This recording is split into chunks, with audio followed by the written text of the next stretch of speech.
Good morning, class! Good morning, ma'am! May good news ako sa inyo. Excited na ba ang lahat? So excited! Quiet! Eto na, sasabihin ko na. Ngayong darating na next week, meron tayong gaganapin na Family Day! Ma'am, required po ba nakasama yung mami at daddy? Paano yan? Hindi makakasali si Junjun. Oo nga, ma'am. Wala silang mami.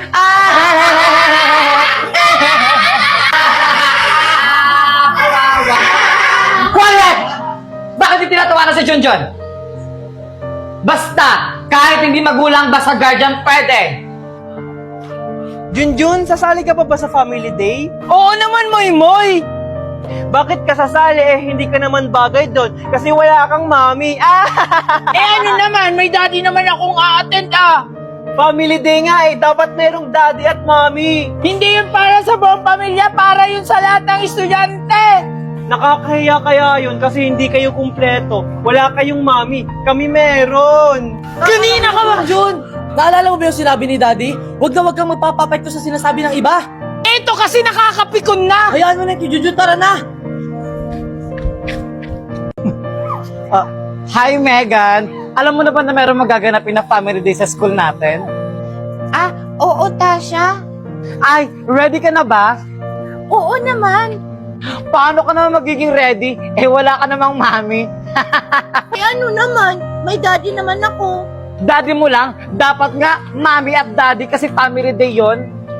Okay lang naman yun. At least may guardian. Andiyan naman si daddy. Patawa ka ba? Daddy mo, gagawin mo mami. Huwag ka naman kaya umatin, hindi ka naman kasi bagay doon. Ganon? Tulong! Tama na, Megan! Tama na! Magsama-sama kayo! Mawalang tanay! Ano sabi mo? Tama na, Megan! Bakit ka nakikipag-away? Di ba kakasabi lang ni daddy na huwag tayo magpapapekto sa sinasabi ng iba? Ayan, kumpleto na sila, kaso walang mami. Sumama sa ibang lalaki. Huwag pala muna ngayon. Nakakapikon na kayo, Kokoy! Junjun, nasan nga pala si Megan? Hindi ko din alam, Papa. Mami! Daddy! Saan kaya siya? Megan?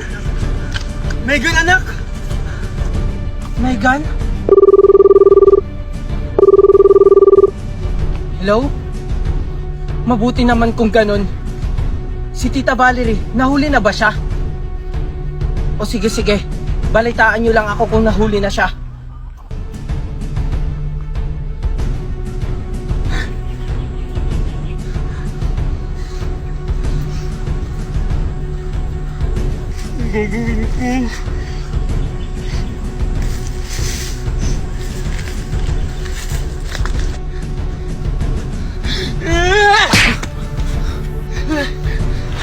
Mukhang napatay ko siya.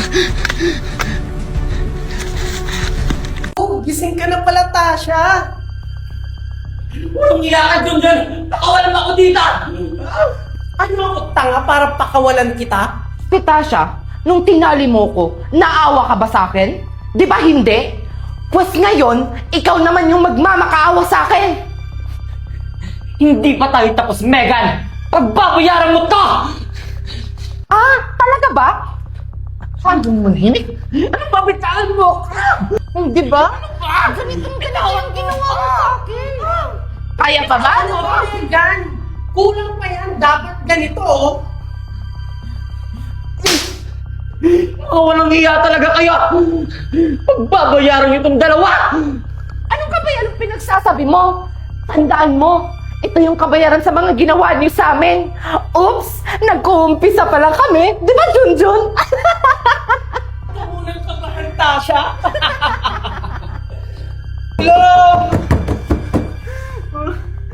Anong gagawin ko? Gutom na ako. Ikaw lang po ba? Sorry po. Dahan-dahan lang po. Sino gumawa sa inyo yan? Para ma-report natin sa pulis!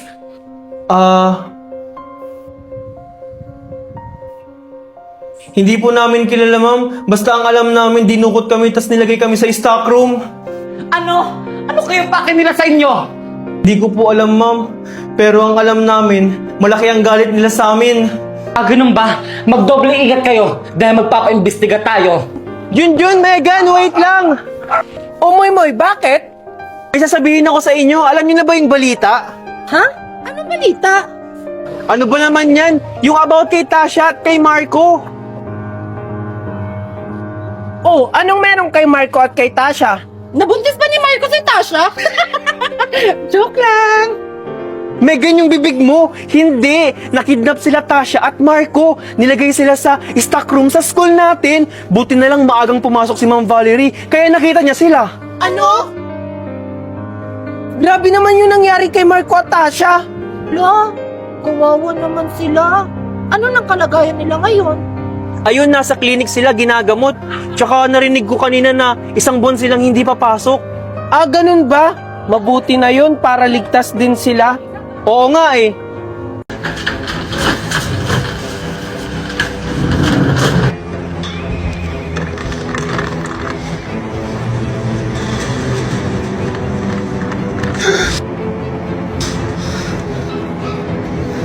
Wala ka nang kawala, Tita Valerie. Megan, dito ka lang. Bitawan niyo ako! Mami! Ano bang hinihintay nyo? Huliin niyo siya! Sige po. Ano ba? Bitawan niyo ako. Ano ba bitawan Sumuko ka na kasi, Ma'am Valerie, para hindi ka na masaktan. Bitawan niyo yung mami ko! Huwag niyo siyang sasaktan! Ito tatandaan mo, Marco. Hindi pa ito nagtatapos. At lalo ka na, Junjun, ibabalik kita kung saan ka dati nang galing! Masyado ka nang madaming sinasabi. Dalhin niyo na yan. Mabubulok ka ngayon sa kulungan. Bitawan niyo! Thank you! And now, ang muling pamilyang ipapakilala ko ay ang pamilyang... Ang pamilya ni Marmon!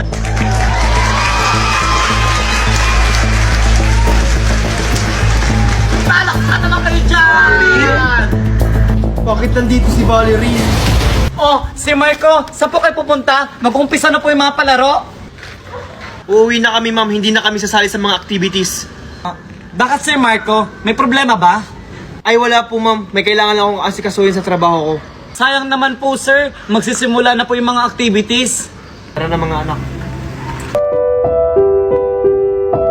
Balik ka na ba, anak? Oo naman, Daddy! Moy, tara na! Daddy, tawag na ako! Sige, anak.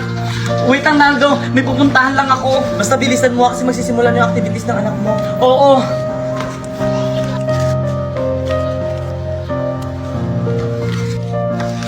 Marco? Mami? Ano pang ginagawa mo dito, Valerie? Gusto ko na makausap yung mga anak ko. Mami? Ano pang ginagawa mo dito, Valerie? Makausap? Para saan pa? Di ba meron ka ng bagong pamilya? Marco, wala na ba akong karapatan para kausapin yung mga anak ko? Marco, wala na ba akong karapatan para kausapin yung mga anak ko? Matagal ka na naming nakalimutan, Mami! Akala ko pa naman babalikan mo kami, Mami. Pero may ibang pamilya ka na pala. Naghintay kami sa iyo, Mami. Pero hindi ka na bumalik. Kanya mo na ba nabilog yung utak ng mga anak ko? Ba't parang ako lang may kasalanan dito, Marco? Di ba ikaw yung nag-umpisa? Oo, may kasalanan din ako dito. Nasabi ko na rin yun sa mga anak natin. Pero hindi ako katulad mo na mahina na sinukuan yung pamilya natin. Oo, Marco, naging mahina ako. Pero sana huwag mo naman ako tanggalan ng karapatan sa mga anak natin. Hindi naman kita tinatanggalan ng karapatan, Valerie. Sadyang iniiwasan ka lang nila dahil hindi pa nila tanggap yung pag-iwan mo sa kanila. Mami, bakit mas minili mo pang maghanap ng ibang pamilya kaysa balikan kami? Pasensya ka na, anak ko. Naging mahina ako. Daddy? Pwede ba kung yumakap mga anak ko? Hinahanap ka na ng anak mo. Magsisimula na doon yung activities. Hindi na kailangan, Valerie. Nandiyan na yung asawa mo. Tara na, Valerie. Tara na, mga anak.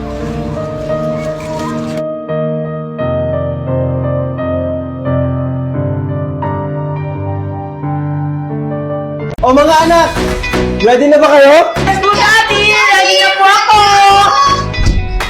Wow, ang ganda at ang pogi ng mga anak ko. Let's go, Daddy? Sino yung Daddy? Hindi ko din alam mga anak.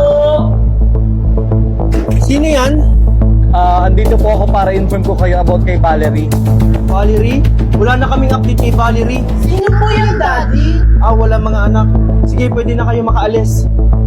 Wait lang po! O bakit? Kasi nag-request po si Valerie na dalawin niyo daw siya kasi maluba na daw po yung sakit niya sa kulungan. Ganun ba? Sige sir, maiwan ko po muna kayo. Sige po. Maraming salamat dahil napagbigyan niyo akong dalawin niyo ako dito.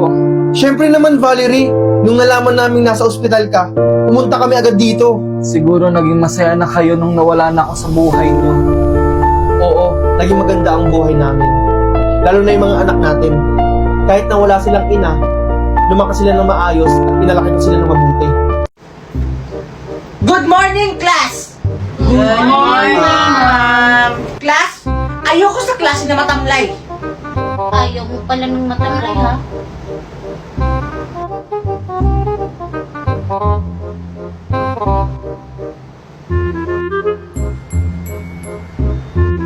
Good morning, ma'am!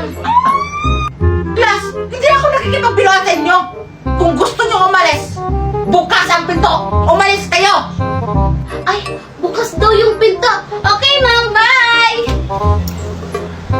Bye, ma'am! Yes! Bye, ma'am! Sabi mo yan, ma'am, ha? Tara na! Nagalit na talaga ako. Munda kayo. Makakating ko to sa principal office.